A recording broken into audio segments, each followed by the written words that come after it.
वह सुंदर सदन सुखद सब काला, कहा वासुदेव दीन भुआला। सुंदर सदन जिसमें श्री सीता जी रहती थी, जनक जी ने जाकर के उनसे कहा कि बेटी आज इस कक्ष में राम जी ठहरेंगे, आज के लिए इसे खाली कर दो। ये क्या है? ये जो सुंदर सदन है ये हमारा है हृदय, और उस हृदय में कौन है भक्ति। श्री सीता जी भक्ति का रूप है और राम जी भगवान के रूप में। जिस हृदय में भक्ति का निवास होता है उस भवन में देर सवेर भगवान आ ही जाते हैं। ये सूत्र है राम कथा का। और देख लो आज भक्ति का निवास है ना, इसीलिए भगवान आकर के वहां आज ठहर रहे हैं। और साहब ये लखन जी क्या है? लखन जी तो वैराग्य के प्रतीक है, राम जी ज्ञान के प्रतीक है। ज्ञान वैराग्य जहाँ होता है भाइयों बहनों, जहाँ भक्ति होती है वहाँ कभी न कभी ज्ञान वैराग्य को पहुँचना ही पड़ता है। आज भक्ति की मौजूदगी ने ज्ञान और वैराग्य को भी पास में बुला लिया।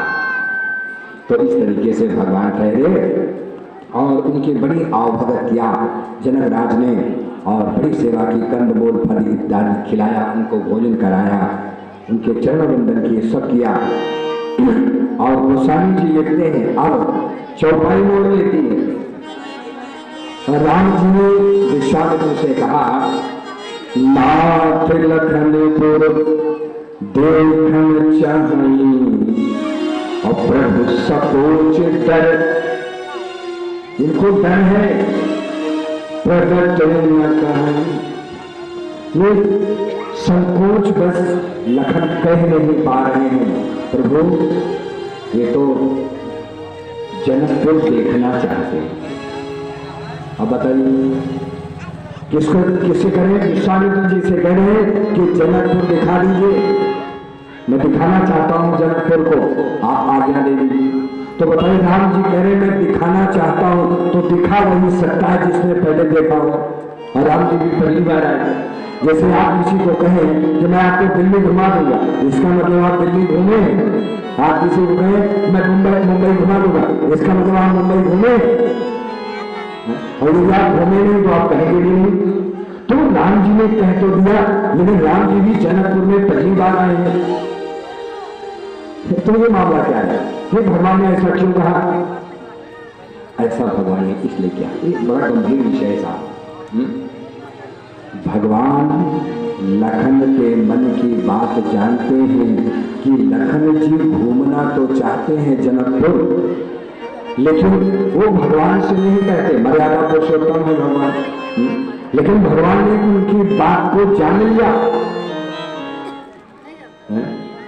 मोर मनोरथ जाना होने के भगवान तो सबके मन की बात को जान लेते हैं। और ये थोड़ा ज्ञान की बात है, समझने की बात है। देखो हमारा शरीर पंच तत्वों से बना है। छित जल पावक गगन समीरा पंच रचितिये अभिषेक। तो पांच तत्व, पांच ज्ञानेन्द्रियां और पांच कर्मेंद्रियां, कितना हो गया?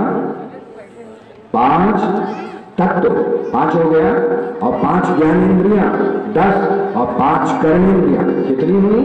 15, और अंतःकरण 4, मन बुद्धि चित्त और अहंकार, कितना हुआ? 19। अब इसको ध्यान से सुनना। एक बार एक आदमी अपने घर में बच्चों में बंटवारा करना चाहता था, तो उसने कागज में लिख दिया, उसके 2 बेटे थे एक बेटी, तो उन्होंने कागज में लिख दिया कि बड़े बेटे को आधा हिस्सा और 3/4 बेटे को और 5वां हिस्सा बेटी को। ध्यान से सुनना तभी समझ में आएगी ये कथा। तो कहा इतना वो कागज में लिख करके मर गया।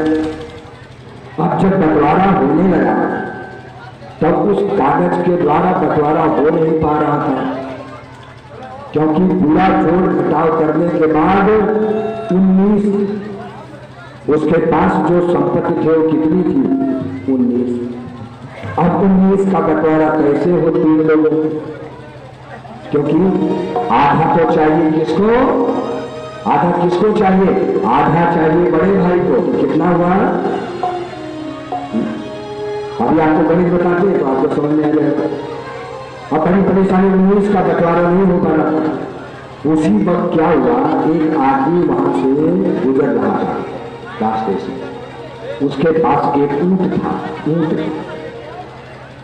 उसने कहा कि भाई ये बताओ कि आप लोग आपस में कुछ बात कर रहे हैं, कुछ हो रहा है क्या? कहा कि हाँ, आज इस घर में बंटवारा हो रहा है। तो बंटवारे में सब चीजें तो बढ़ जाएंगी, लेकिन 19 ऊंट है, इन ऊंटों का बंटवारा नहीं हो पा रहा, कैसे बंटवारा किया जाए? तो उस आदमी ने कहा देखिए, आपके पिताजी जो मर गए हैं ना, वो हमारे मित्र थे, तो एक काम करो, बंटवारा नहीं हो रहा है ना, तो हमारे पास एक ऊंट है और इस ऊंट को आपके 19 ऊंट में मिला दीजिए, कितना हो जाएगा, 20। अब 20 ऊंटों का आराम से बंटवारा कर दीजिए। तो उसने अपना ऊंट दे दिया, अब हुआ 20। अब 20 ऊंटों का बंटवारा कर दिया। कैसे बंटवारा किया, 20 में से 10 को दे दिया बड़े भाई को। अब चौथाई किसको चाहिए, चौथाई चाहिए छोटे भाई को। तो चौथाई कितना हुआ, 5, तो 10 5 15। और 5वां हिस्सा किसको चाहिए, बेटी को, यानी भाइयों की बहन को 5वां हिस्सा। तो 5वां हिस्सा कितना हुआ, 4 पंचे 20, तो 10 5 15 और 4 19 हुआ कि नहीं हुआ? आइए उसने दे दिया 20। तो भैया इस तरीके से पूरा बंटवारा 19 का हो गया और एक उसका जो ऊंट बचा था उसका ऊंट वापस कर दिया गया। इतना सुंदर बंटवारा। भाइयों बहनों, ऐसे ही हमारा जो ये मानव जीवन है, इसमें 5 तत्व हैं, 5 तत्व, 5 ज्ञानेंद्रियां, 5 कर्मेंद्रियां और 4 अंतःकरण, ये 19 हुआ। और एक कौन है, परमात्मा, क्योंकि बिना उसके हमारा जीवन चलने वाला नहीं है। तो परमात्मा आकर के हृदय प्रदेश में बैठ करके हमारे जीवन का संचालन करता है। तब पूर्णमिदं पूर्णमिदम् अपूर्णात् पूर्णमुदच्यते। तो मैं आपको ये कथा बता रहा हूं कि भगवान की गति सबके मन तक है। भगवान के सबके मन को जान लेते हैं, पढ़ लेते हैं। और इस तरीके से भगवान अब चल पड़े हैं।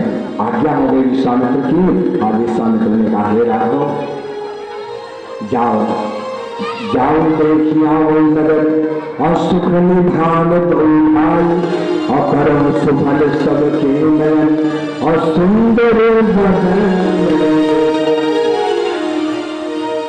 जाओ, आज्ञा हो गई। अब राम जी लखन जा रहे हैं जनकपुर में। आइए एक लाइन का भजन। राम जी जनकपुर में जा रहे हैं। अरे दशरथ राजकुमार नजर तो ही लग जाएगी, दशरथ राजकुमार नजर तो ही लग जाएगी, नजर तो ही लग जाएगी, नजर तो ही लग जाएगी, दशरथ राजकुमार नजर तो ही लग जाएगी, दशरथ राजकुमार नजर तो ही लग जाएगी, दशरथ राजकुमार।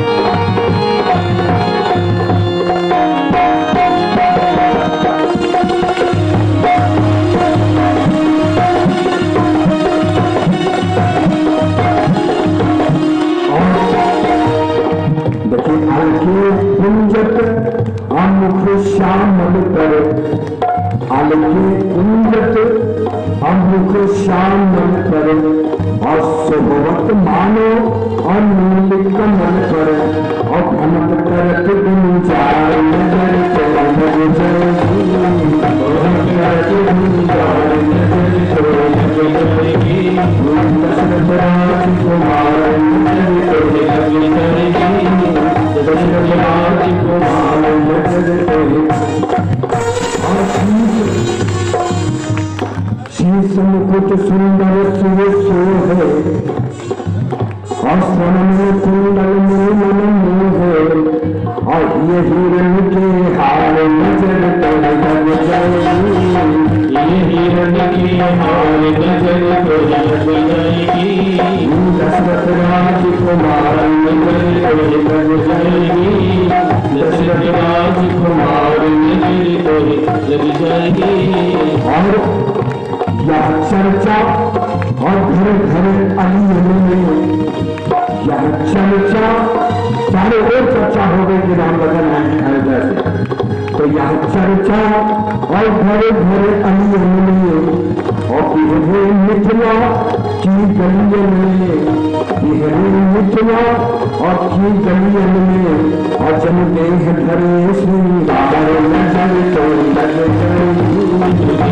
जय श्रृंगार नजर तो लग जाएगी, नजर तो लग जाएगी, नजर तो लग जाएगी, दशरथ राजकुमार नजर तो लग जाएगी, दशरथ राजकुमार नजर तो लग जाएगी।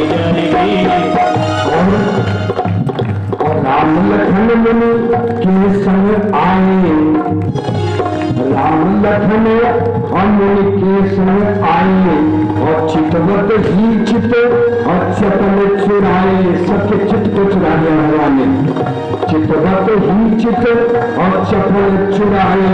क्यों भगवान ने क्यों चित्त को चुरा लिया? क्यों?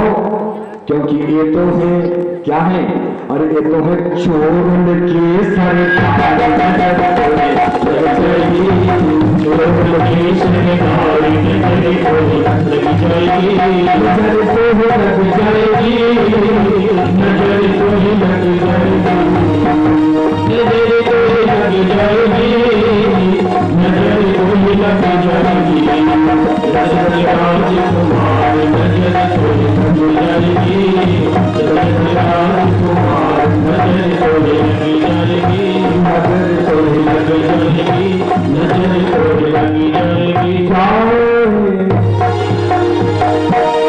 और देखो भैया, अब भगवान जनकपुर की गलियों में विचरण कर रहे हैं।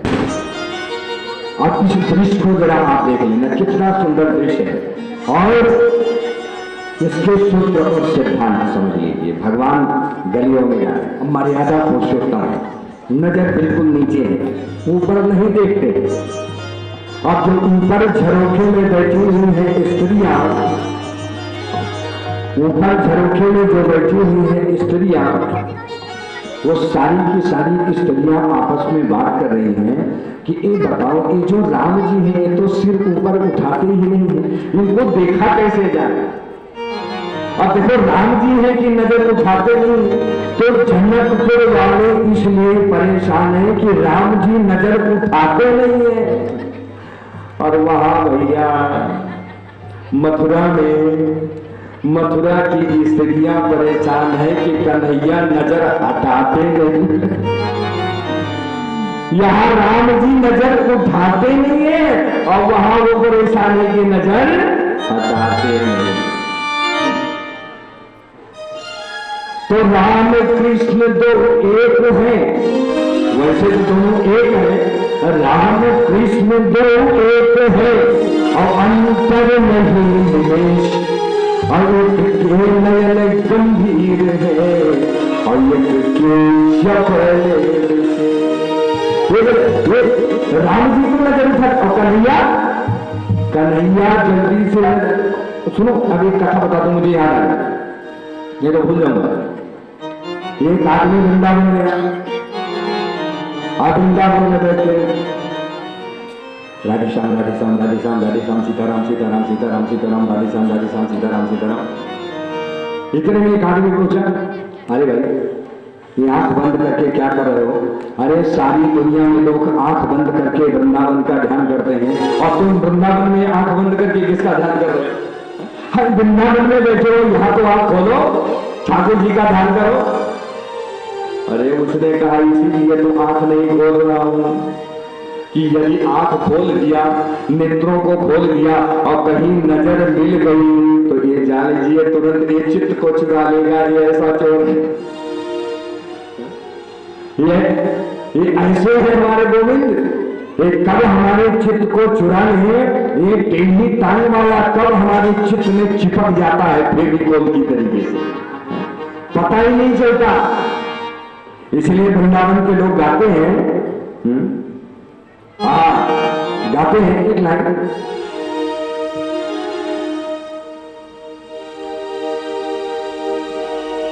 अरे छोड़ानंद जी को, छोड़ानंद जी को, और हमें तो जोगनिया बनाई गयो रे,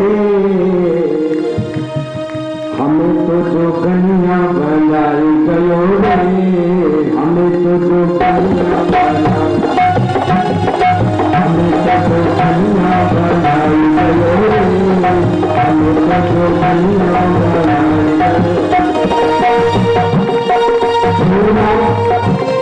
नंद जी को, अरे छोड़ा, अरे नंद जी को, हमें तो जो बनिया बनाई गयो, हमें तो जो बनिया बनाई गयो, हमें तो जो बनिया बनाई गयो। और आप तो हो कान कमरिया, आप तो हो कान कमरिया, आप तो हो कान कमरिया, आप तो हो कान कमरिया, हमें तो ओढ़न को लाई गयो, हमें तो ओढ़न को लाई गयो, हम तो ओढ़न को लाई गयो। और आप तो ओढ़े शाना तो शाना, आप तो ओढ़े शाना तो शाना, आप तो ओढ़े शाना तो शाना, आप तो ओढ़े शाना तो शाना।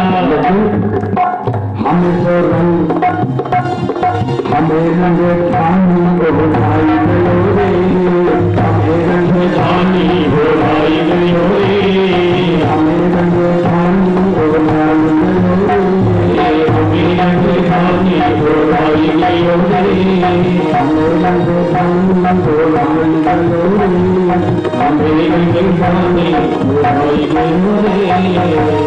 तो भैया ऐसे हैं हमारे कन्हैया। एक बार बोलिए कृष्णचंद्र भगवान की, राघवेंद्र सरकार की। तो राम जी नजर नहीं उठाते, तो एक स्त्री ऊपर खड़ी थी, उसने कहा एक उपाय करो। कहा क्या? कि चलो अब ऐसे तो नजर नहीं उठाएंगे, चलो इनके पिता का नाम लेते हैं, हो सकता पिता का नाम सुनकर के नजर उठा ले। तो एक सखी ने दूसरी से कहा, ये जानती हो ना, ये जो राम जी आ रहे हैं ना, इनके पीछे जो चल रहे हैं इनके छोटे भाई हैं लखन। अच्छा, ये चक्रवर्ती महाराज दशरथ के बेटे हैं, ये चक्रवर्ती महाराज दशरथ के पुत्र हैं।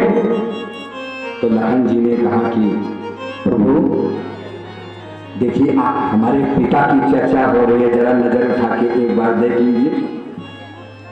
भगवान ने कहा देखो लखन, ये मिथिला नगरी है, यहाँ बड़ी महिमा है किशोरी जी की, यहाँ मर्यादा की बड़ी महिमा है, नजर नहीं उठा सकते। और भगवान ने नजर नहीं उठाया तब बोले, तो ऊपर से जो पूर्वासी स्त्रियां सोचने लगी कि आप क्या करें, भगवान तो नजर नहीं उठा रहे। तब सबने सोचा जाओ भगवान को फूल मारो। जब ऊपर से फूल मारो तो हो सकता है भगवान पर लगे, तो भगवान देखने लगे कि कौन कहां से फूल गिर रहा है।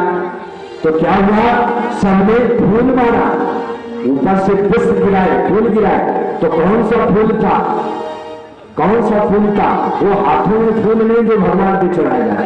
तो गोस्वामी जी ने लिखा है,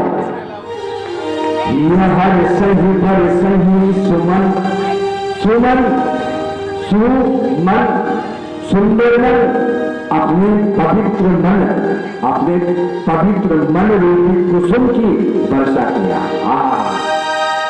अपने पवित्र मन रूपी कुसुम की वर्षा कर रहे हैं। अर्थात कोई स्त्री ऐसी नहीं है जनकपुर में जिसने भगवान को देखा हो और उनके सौंदर्य पर मोहित होकर के कहा हो कि भगवान इतने सुंदर हैं, काश ये मेरे पति बन जाए। किसी ने ऐसा नहीं कहा कि इतने सुंदर है मेरे पति बन जाते, क्योंकि सुंदरता लोगों को आकर्षित करती है। लेकिन कितनी धर्मशील ज्ञानी गुणवंता, वहां की स्त्रियां ज्ञानी गुणवंता है और चरित्र में शिखर पर सब कहती हैं बनु सावरू जानकी जोगू। ये जो सावरा है ना, ये तो हर दृष्टि से जानकी के योग्य है।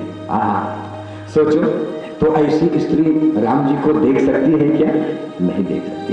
इसलिए कि राम को दिखाने के ऊपर से अपने सुंदर मन रूपी फूल की वर्षा की, पुष्प की वर्षा की। वो स्वामी जी ने लिख दिया, सुमन सुमुखी सुलोचन वृंद, सुमन सुमुखी सुलोचन वृंद,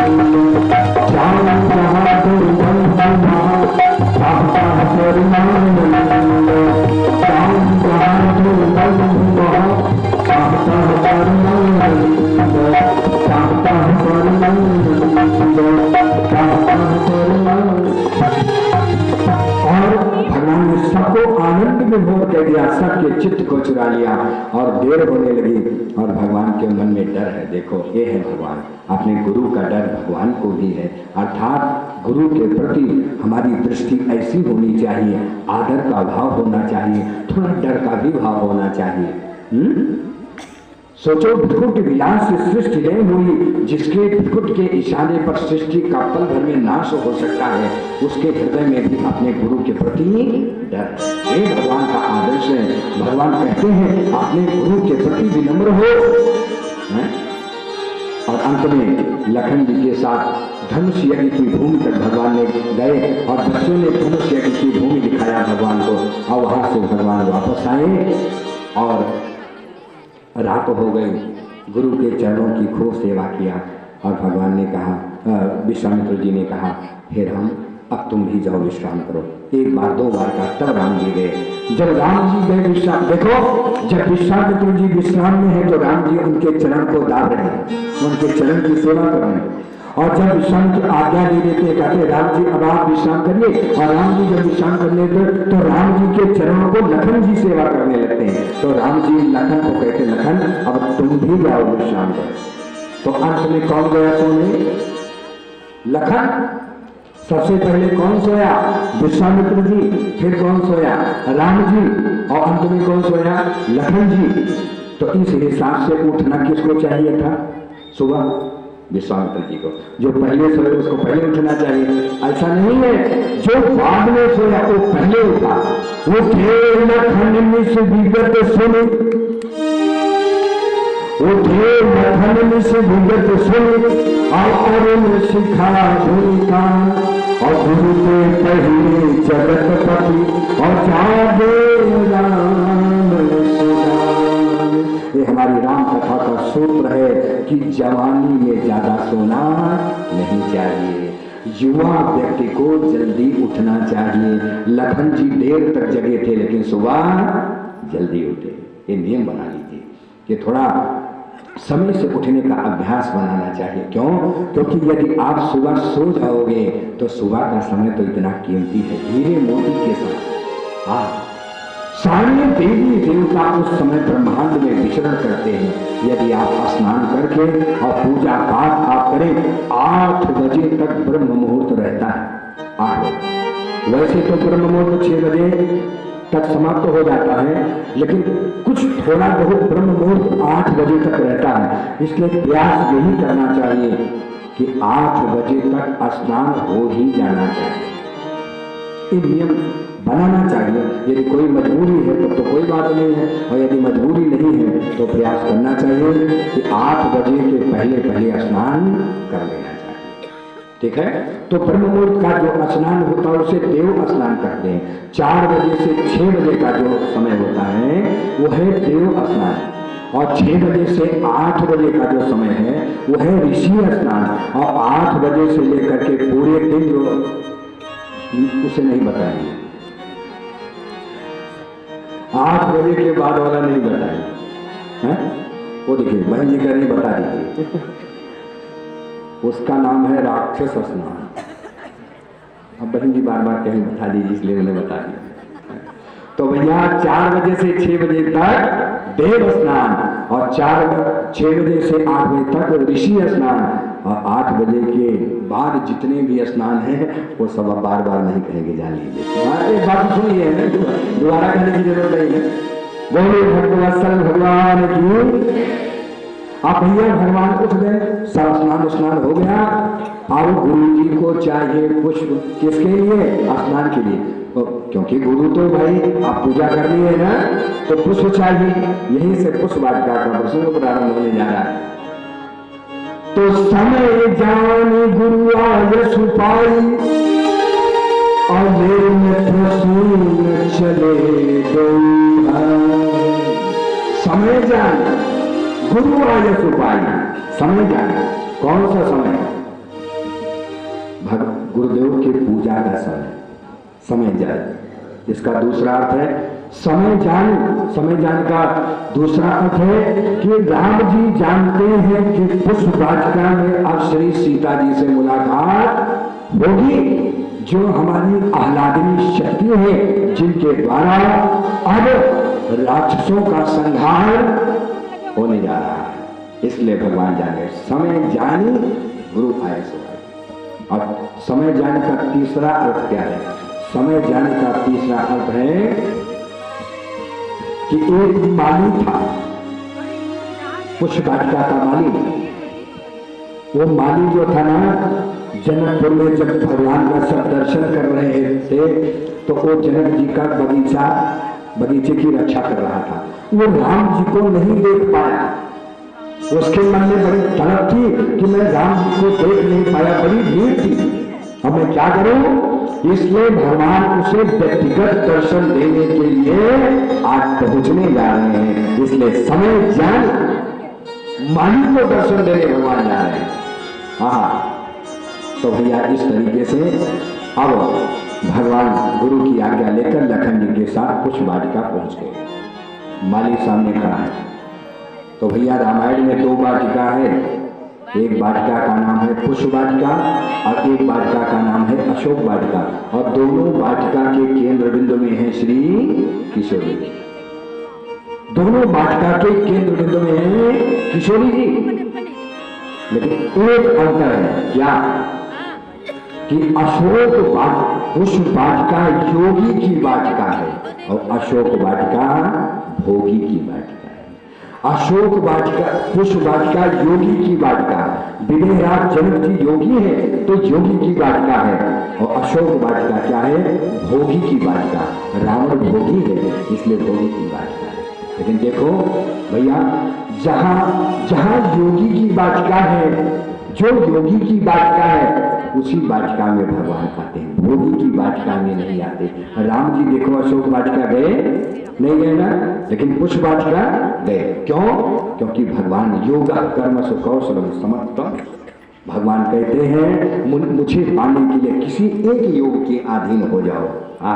जहाँ योग होता है वहाँ भगवान जाते हैं, और जहाँ भक्ति होती है वहाँ भगवान जाते हैं। यहाँ योग भी है भक्ति भी है, जहाँ दोनों मौजूद हो वहाँ तो भगवान का आगमन होना ही है।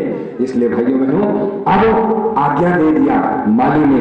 लखन जी तो धड़ धड़ घुसते चले जा रहे थे, अरे राम जी ने हाथ पकड़ लिया, कहा ये जनकपुरी है लखन, बिना माली की आज्ञा के, जब तक माली आज्ञा ना दे तब तक पुष्प वाटिका में मत जाओ। क्यों?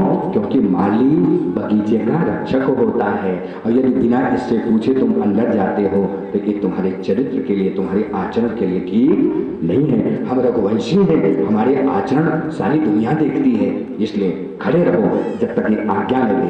तो भैया माली ने आज्ञा दे, तो तोरल रउआ फूल, अरे तोरल रउआ फूल, ए धनुषी धारी जी, तोरल रउआ फूल, ए धनुषी धारी जी, तोरल रउआ फूल, ए धनुषी धारी जी, तोरल रउआ फूल,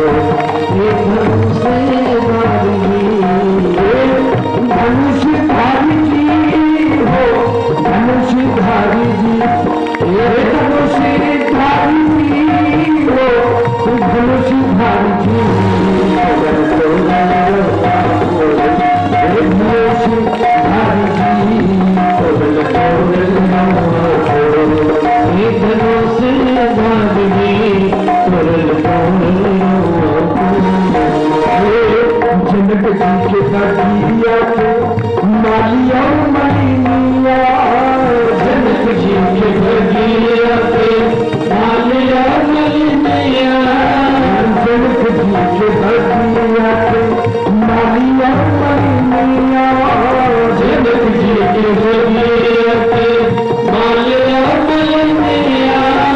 हाथ जोड़ विनती कर ले, हाथ जोड़ विनती कर ले धनुषी धारी जी, चल तोड़ दरवा हो रे धनुषी धारी जी, तोड़ तोड़ रवा हो रे धनुषी धारी जी, तोड़ तोड़ रवा हो।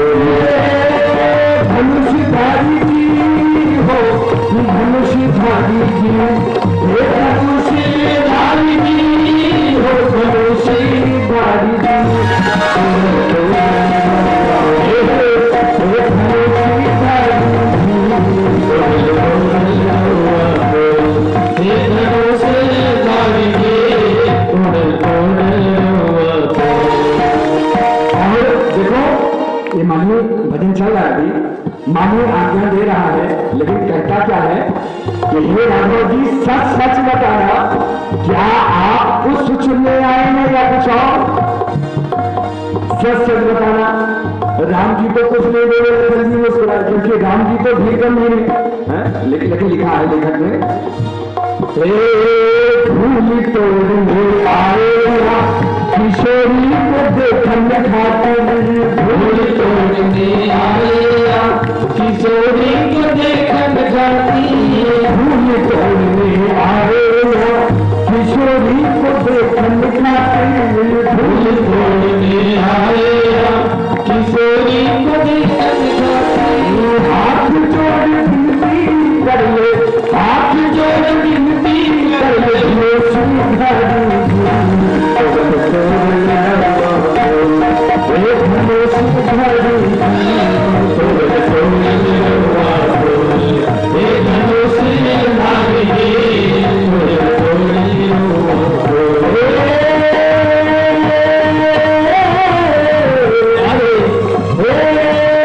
धनुषधारी जी हो, धनुषधारी जी, हे धनुषधारी जी हो, धनुषधारी जी,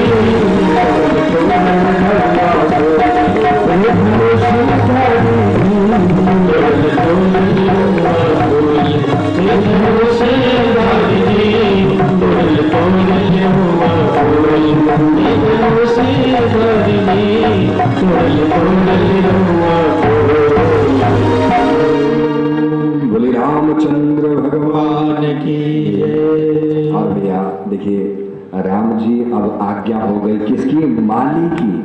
अब माली की आज्ञा हो गई और इस तरीके से अब भगवान लखन जी के साथ प्रवेश करने जा रहे हैं। गोस्वामी जी वर्णन करते हैं उसी वक्त तेरी अवसर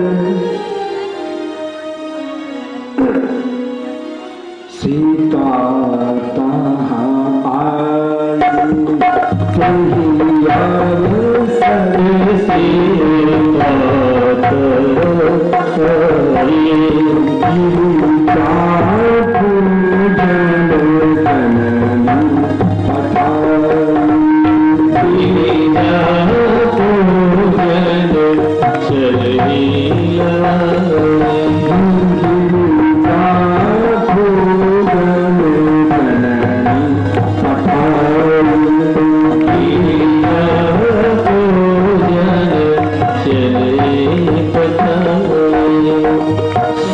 सखी सब सुभग सयानी और गावही गीत मनोहर।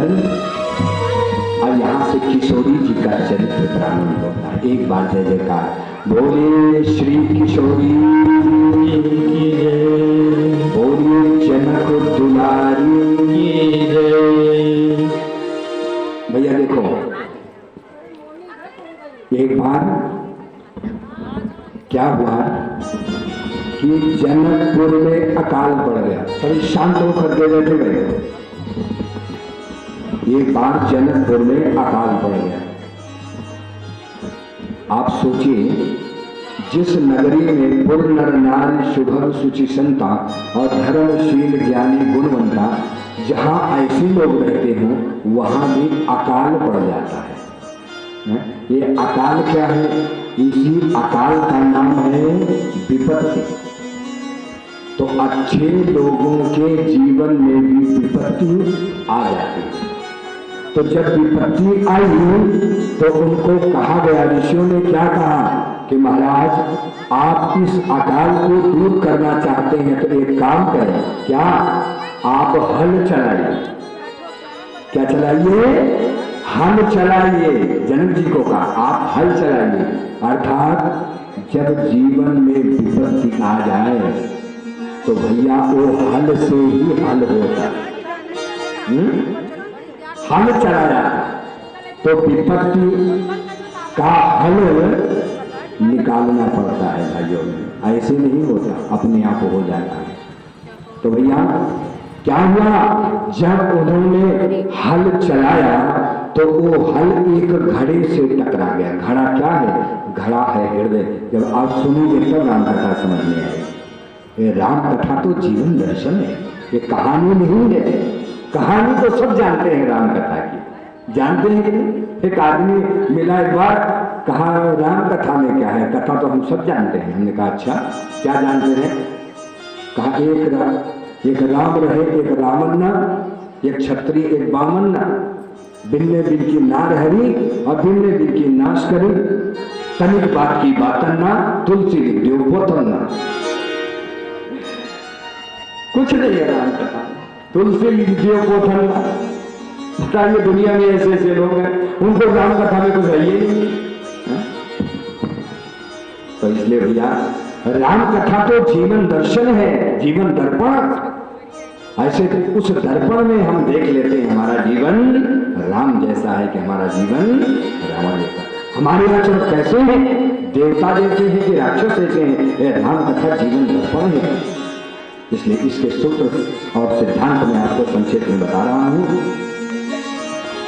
राम जी देखिए, किशोरी जी एक ऐसा मैं आपको बता रहा था कि जब हल घड़े से टकराया, घड़ा क्या है? घड़ा है हृदय। घड़े को घट हृदय। तो भैया जब घड़े से टकराया तो घड़े से क्या निकली? कौन निकला घड़े से? किशोरी जी। बोलिए किशोरी जी की। जब हल धरती में रगड़ा तो उसमें था घड़ा, और जैसे घड़े से टकराया तो उस धरती से, धरती के अंदर जो घड़ा था उसको तोड़ करके श्री सीता जी बाहर निकली। इसका अर्थ क्या हुआ? इसका अर्थ हुआ कि भक्ति का जब भी उदय होता है हमेशा व्यक्ति के हृदय से होता है। और वो कब होता है? जब विचार का हल चला करके हम हृदय से भावनाओं के द्वारा उसको हम आपस में मिलाते हैं, टकराते हैं, तब भक्ति का प्राकट्य होता है। तो भक्ति रूपी श्री सीता जी का उदय हो गया और उनकी समस्या का समाधान हो गया। कौन सी समस्या का? जो अकाल पड़ गया था। फिर वर्षा हुई। कौन सी वर्षा? सुखों की वर्षा। श्री सीता जी जहां भक्ति का निवास होता है वहां सर्वत्र सुखी हो जाएगा। अब देखो एक दिन क्या हुआ? श्री सीता जी बाबा क्या कर रहे हो?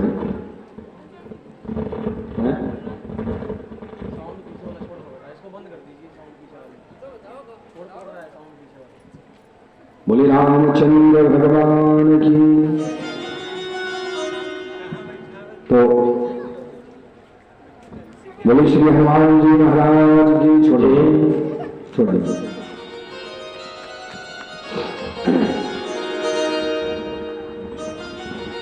तो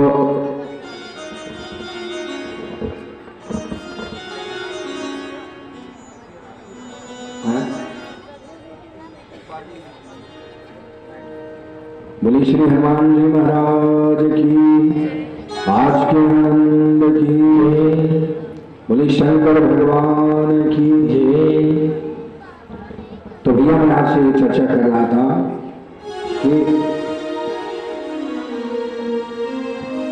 किशोरी जी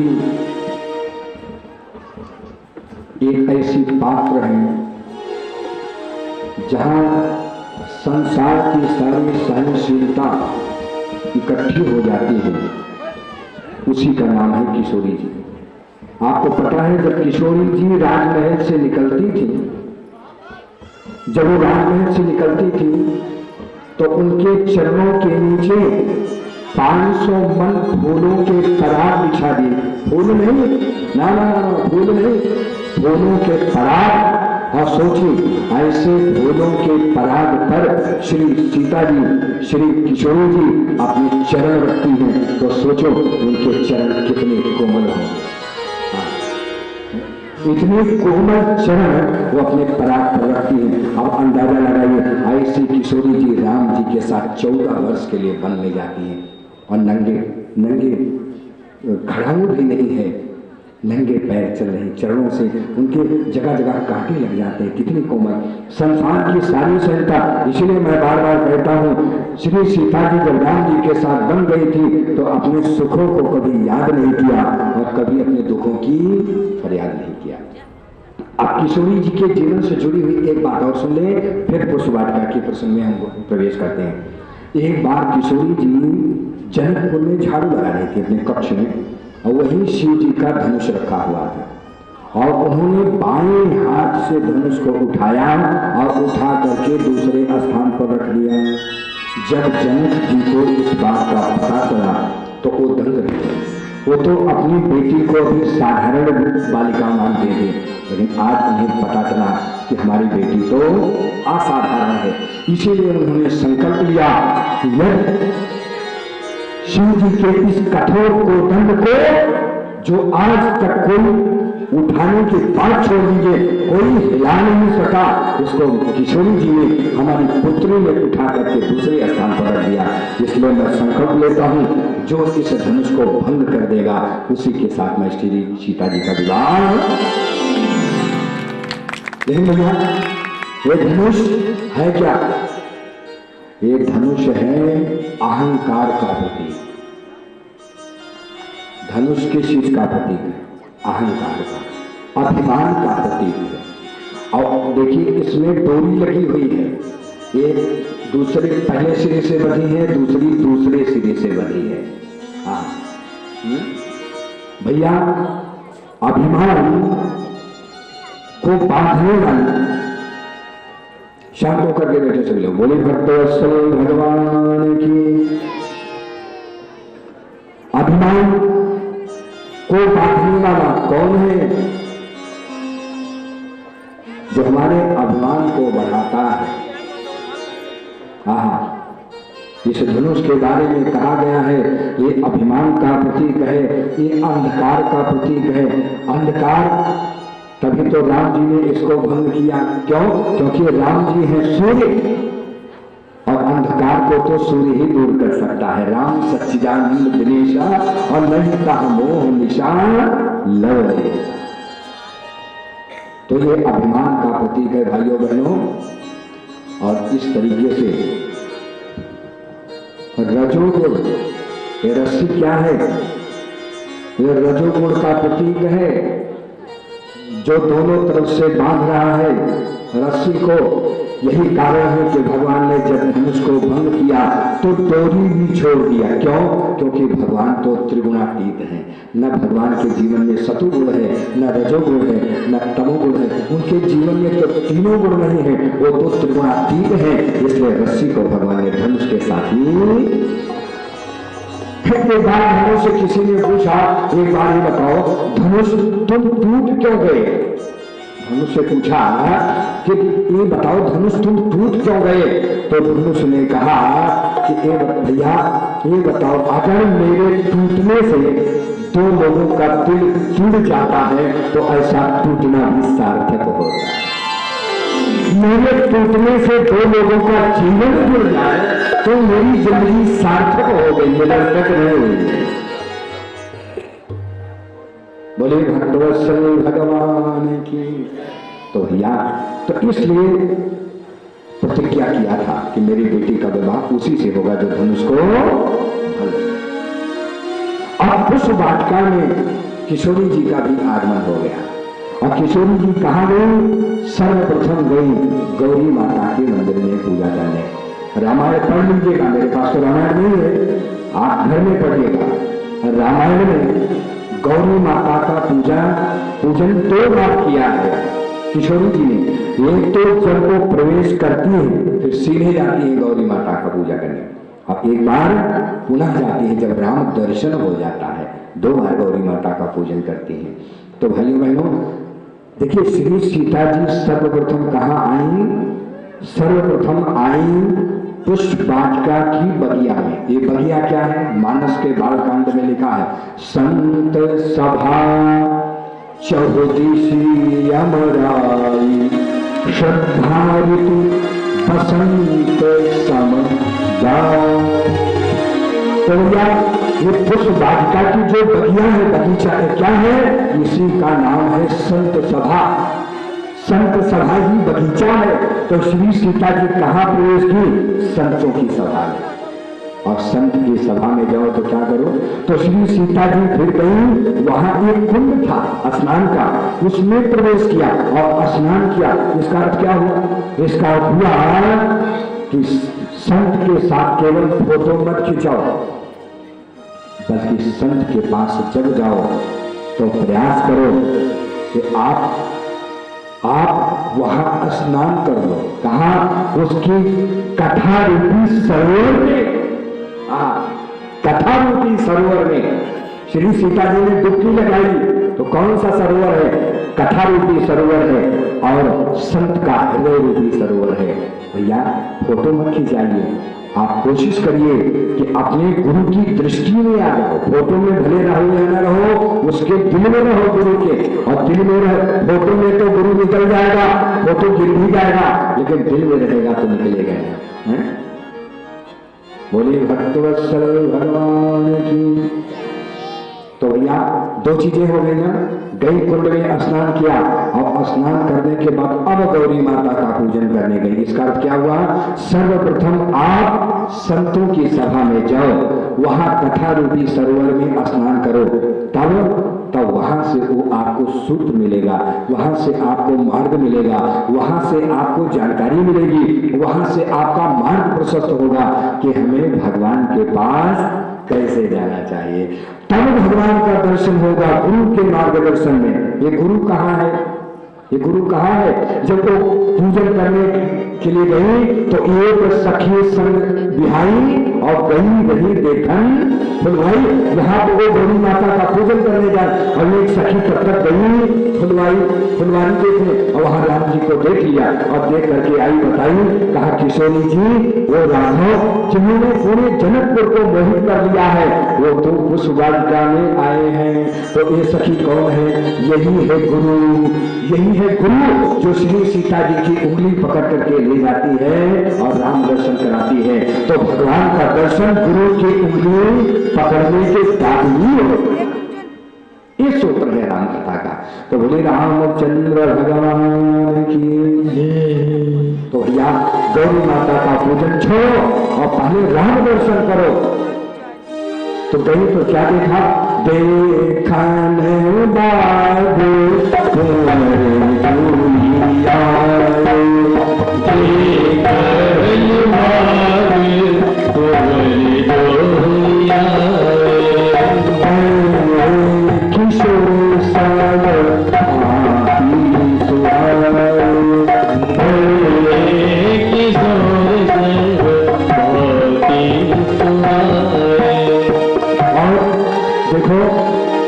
उस सखी ने बताया कि मैंने राम को भी देखा, लखन को भी, लेकिन क्या बताऊं, इस आंख ने देखा है तो ये बोल नहीं सकती, और बाणी ने देखा नहीं है। बाणी बता तो सकती है लेकिन इसने तो देखा ही नहीं है। आंख ने देखा है तो वो बोल नहीं सकती, और बाणी बता सकती है लेकिन देख नहीं सकती। गिरा अनयन नयन बिनु बाणी, इसलिए खुद चल करके देखो। और क्या हुआ? जब श्री सीता जी राम जी को भूल गई है तो सबसे पहले राम जी की दृष्टि सीता जी पर पड़ी।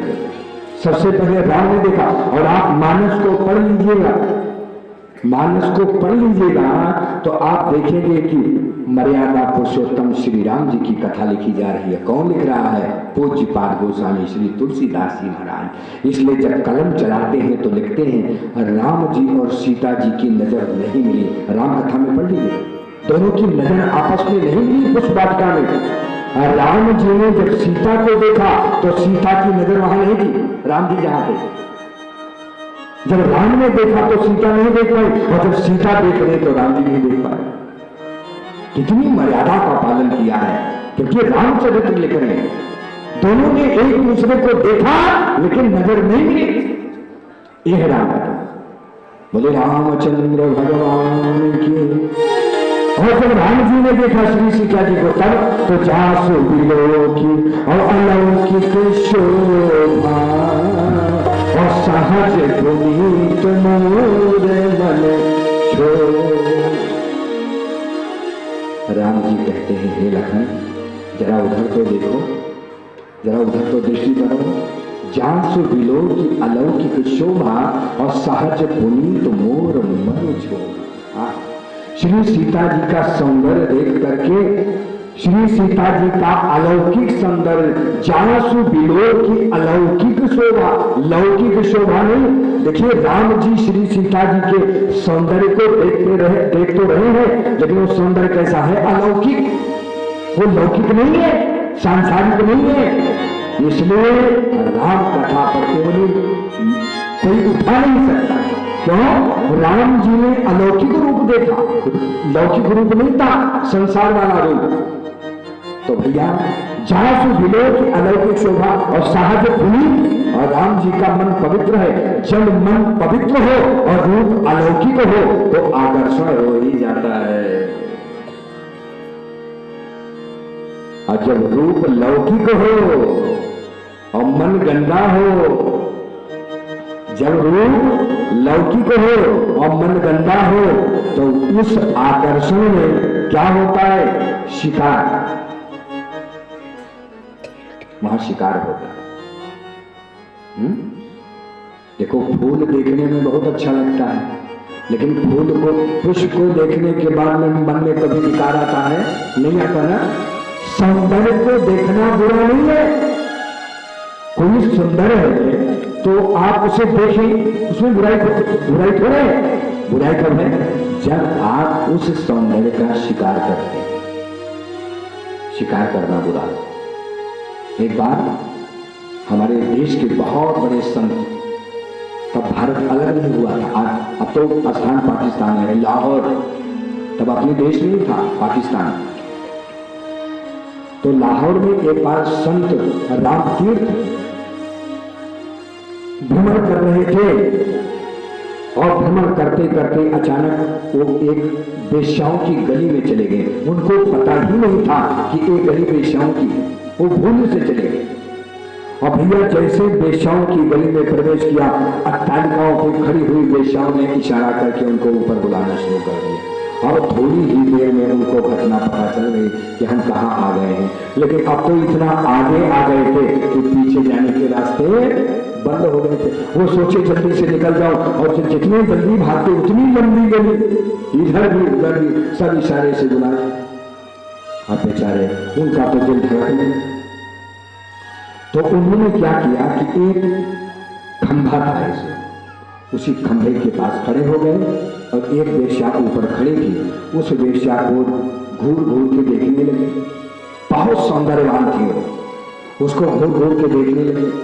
तो जानते हैं उस वेश्या ने क्या कहा? उसको थोड़ा अटपटा लगा। क्यों?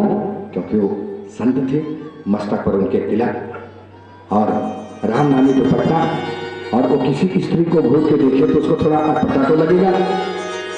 तो एक बार जब देखा तो उसने नजर हटा लिया, क्योंकि वो तो संसार के आदमी को खोज रही है, और ये तो संत है।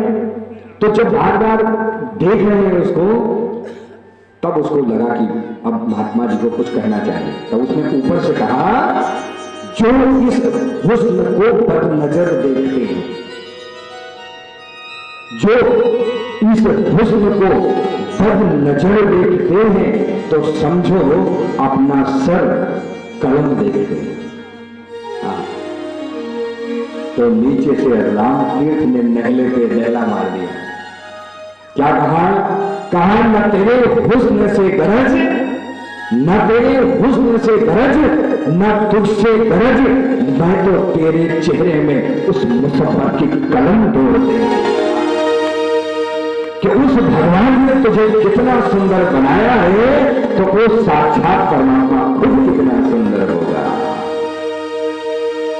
तो जा से मिलो की अलौकिक शोभा, उसके सुंदरता में स्वामी राम तीर्थ ने परमात्मा की कलम को देखा। सौंदर्य को देखो, सौंदर्य का शिकार मत करो। तो देखा और फिर तो राम जी ने कहा, और देखो राम जी ये बात किसको बता रहे हैं? लखन को। लखन कौन है? बैरागी। ये कथा सुना रहे हैं, किशोरी जी को के बारे में बता रहे हैं। किससे? रागी से नहीं, रागी से नहीं, बैरागी से। राम जी ज्ञान के स्वरूप है और लखन जी बैराग्य के स्वरूप है। रागी से नहीं बताया, बैरागी से बताया। तो भाइयों बहनों, और अंत में भगवान ने इशारा करके कह दिया कि तात जनक तनया यह सोई, तात जनक तनया यह सोई, धनुष जग जय तारण होई, धनुष जग जय तारण होई, धनुष जग जय तारण होई, धनुष लखन जी को बता दिया कि एक विदेह जनक जी की सुपुत्री हैं, जिनके कारण आज ये धनुष यज्ञ होने जा रहा है। राम जी फिर पुष्प चुनने लगे। जब वो फूल को पुष्प को चुनते हैं और अपने उस डलिया में रखते हैं, तो भगवान के माथे पर पसीना चूने लगता है। यहीं पर श्री सीता जी की दृष्टि जाती है। जब राम की दृष्टि हट गई, तब श्री सीता जी की दृष्टि पड़ी है राम जी के ऊपर, और उनको पुष्प चुनते हुए जब देखा तो हृदय में सोचने लगी कि ये राम जी धनुष कैसे भंग कर पाएंगे? जिसके फूल तोड़ने से पसीना आता हो, वो कैसे धनुष को तोड़ सकता है? मन में उनके तमाम तरह का ऊहापोह उठने लगा। और राम जी को देखते ही सीएम मुख शशि भय नयन चकोरा, जैसे चंद्रमा चकोर को एक टक देखने लगता, ऐसे श्री सीता जी ने राम जी को अपने हृदय में धारण किया और नेत्रों के पट को बंद कर लिया। मानो भगवान को हृदय में धारण कर लिया और नेत्र बंद कर लिया, ताकि दरवाजा बंद हो गया और भगवान अंदर में रहेंगे, अब ये कभी बाहर निकलने वाले, इसलिए बाहर से दरवाजा बंद कर दिया गया। श्री सीता जी ने राम जी का दर्शन किया और इस तरीके से पुष्प वाटिका से गई भवानी भवन बहोरी। अब श्री सीता जी जा रहे हैं गौरी माता का पूजन करने दोबारा। आइए हमारे साथ साथ आप भी पूजन करें। जय जय गिरिवर राज किशोरी, जय जय गिरिवर राज किशोरी, जय महेश मुख चंद चकोरी, जय महेश मुख चंद चकोरी, जय गज बदन कमान माता, जय गज बदन कड़क माता, जब तुझ जगत जननी दामिनी दुर्गा, मातो विभूज पद कमल तुम्हारे, देवी पूज पद कमल तुम्हारे, सुर नर मुनि सब हो सुधारे, सुर नर मुनि सब हो सुधारे। ये पूजन हो रहा है विनय प्रेम बस भई भवानी और खसी माल मूरत मुस्कान। जो गौरी माता के गले में माला था वो खिसक करके श्री सीता जी की आंचल में गिर पड़ा। ये क्या है? ये है आशीर्वाद माता गौरी का। ये आशीर्वाद सुन सिए सत्य आशीष हमारी और पूज्य मन कामना तुम्हारी। जाओ, जो सावला सलोना वर तुमने देखा है वो तुम्हें पति रूप में अवश्य प्राप्त होगा। मनु जाहि राजो मेरी जो बर सहज सुंदर सार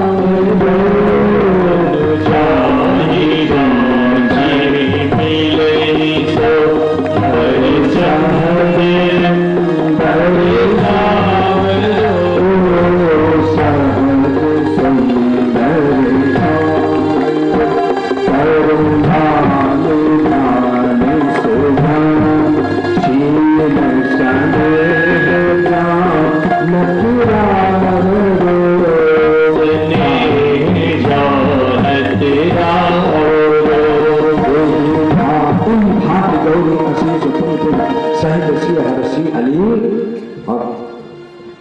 पूज्य भवानी पुल पुल मुदित मन मंदिर चले जान गौरी अनुकूल सिय ही हर्ष न जाय कहीं और मंजुल मंगल मूल वाम अंग फरकने लगे, वाम अंग फरकने लगे। क्यों? ये सूचित कर रहे हैं क्या कि आपको श्री राघव श्री रामचंद्र अब पति रूप में अवश्य प्राप्त होंगे।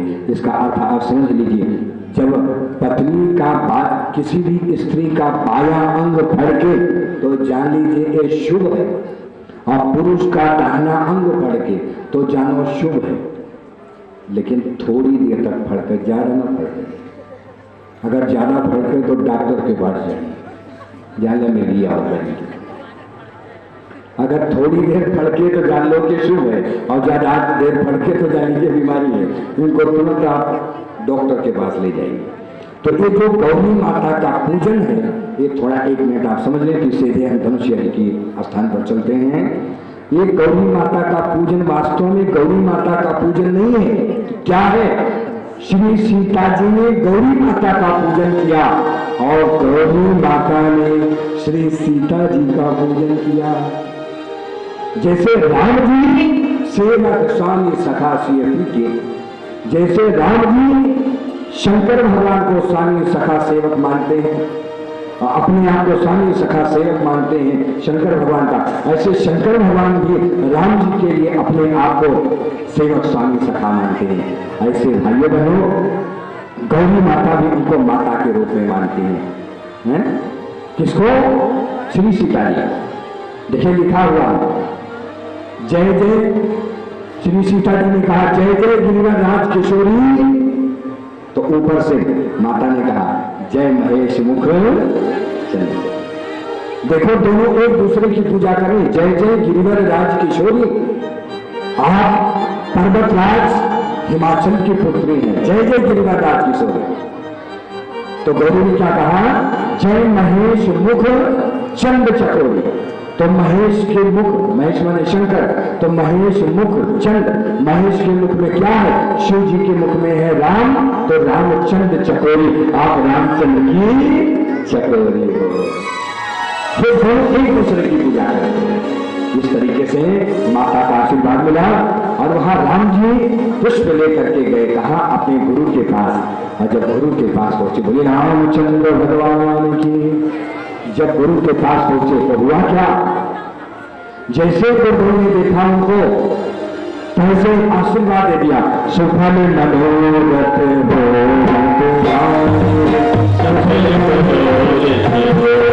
तुम्हारे राम लखन सुन भये तुम्हारे, राम लखन सुन भये तुम्हारे। अरे यहाँ पर आशीर्वाद मिला है और अब भगवान आइए बारात दिया गई। हम सब सीधे कथा की ओर बढ़ते हैं, धनुष्य की भूमि की ओर। और विजयराज जनक जी ने अपने ब्राह्मणों को भेजा और कहा कि जाकर के सम्मान के साथ उनको भूमि पर लाया जाए। और भाइयों बहनों, यहाँ भगवान को लाया गया और जाकी रही भावना, जैसी प्रभु मूरत देखी तिन्ह ऐसे। जिसने भगवान को जिस रूप में देखा, भगवान उसको उसी रूप में दिखाई पड़े। और अंत में आकर के भगवान मंच पर विराजमान हो गए। गोस्वामी जी लिखते हैं,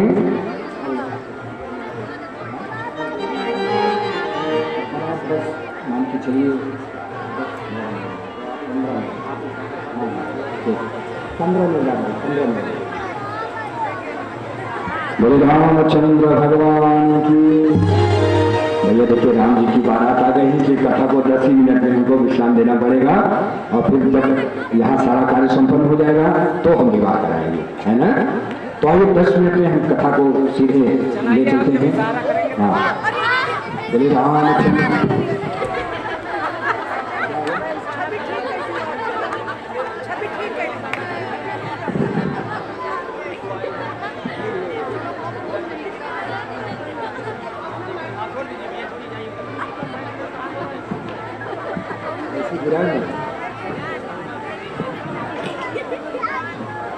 देखिए आने जाने वाले लोग थोड़ा ध्यान से ले चले, थोड़ा ध्यान से चलिए। भुज बल विधि शिव धनी राऊ, गरु कठोर विदित सब काऊ। ये शिव जी का कठोर कोदंड जो इस शिव के धनुष को प्रत्यंचा चढ़ा देगा, भंग कर देगा, है? उसी के साथ श्री सीता जी का विवाह बिना विचार बड़े हठ से ही, बिना विचार के श्री सीता जी उसको पति रूप में वर्ण कर ली। ये घोषणा हो गई और फिर भाइयों बहनों बारी बारी से एक एक राजा आते गए, धनुष को उठाने का प्रयास किया, लेकिन भूप सहस्रज एकई बारा लगे उठावम तरई तारा। भूप सहस्रज एकई बारा संसरासन जैसे कामी सती वचन जैसे जगह संसरासन जैसे कामी सती वचन जैसे। भाइयों बहनों राजा महाराजा आने लगे धनुष को उठाने के लिए। रावण और बाणासुर को प्रणाम करके चले गए और पहले तो एक राजा आया, उठाने के लिए बहुत कोशिश किया, धनुष हिला तक नहीं। फिर 10,000 राजा एक साथ पकड़ते हैं। भूप साहस 10 एक ही बार लगे उठावन करे तारा, लेकिन धनुष हिलने का नाम नहीं लेता। अंत में सारे राजा, अच्छा ये धनुष उठ क्यों नहीं रहा भैया? क्योंकि एक राजा उठाने जाता है तो दूसरा राजा भगवान से प्रार्थना करता है इनसे न उठे, हम इनसे उठे। तो भगवान कहते हैं उनसे नहीं तुम्हें से उठेगा। और जब वो जाता है तो दूसरा कहता है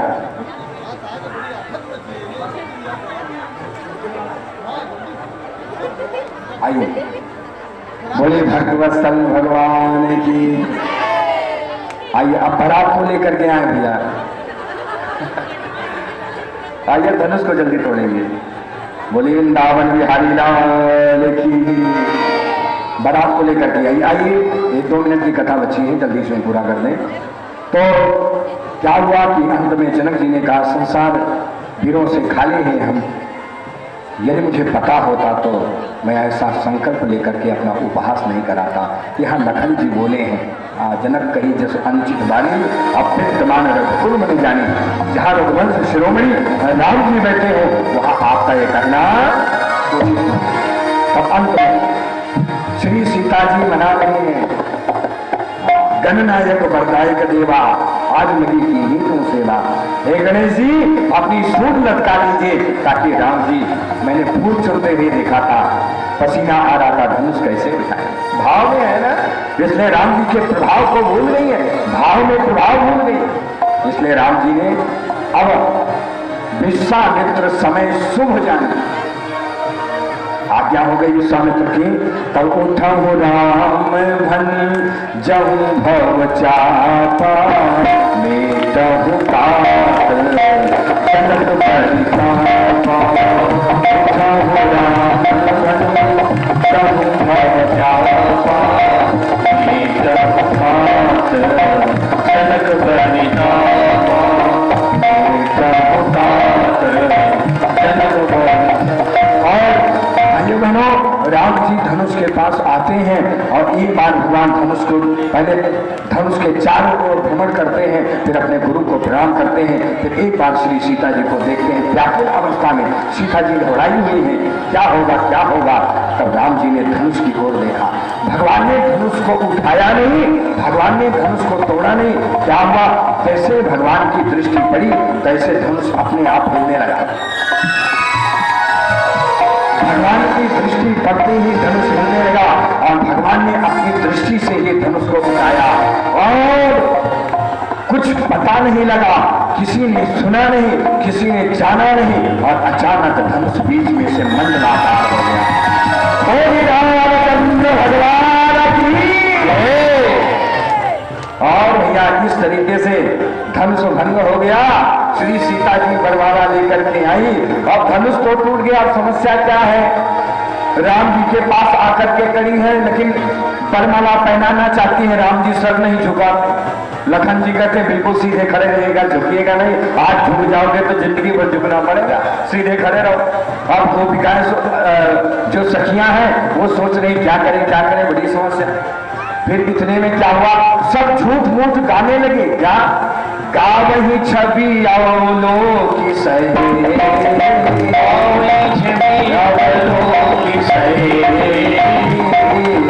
श्री जय माल राम श्री जय माल राम। हटो हटो हटो। उसी समय तुरंत बना दिया, गोसाई जी ने किया, अरे श्री जय माल राम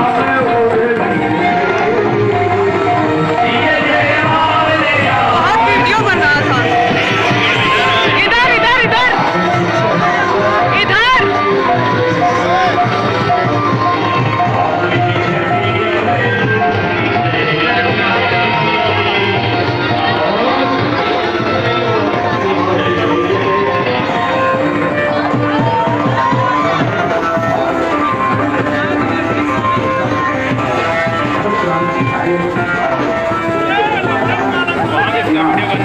अरे शादी का बन रहा है।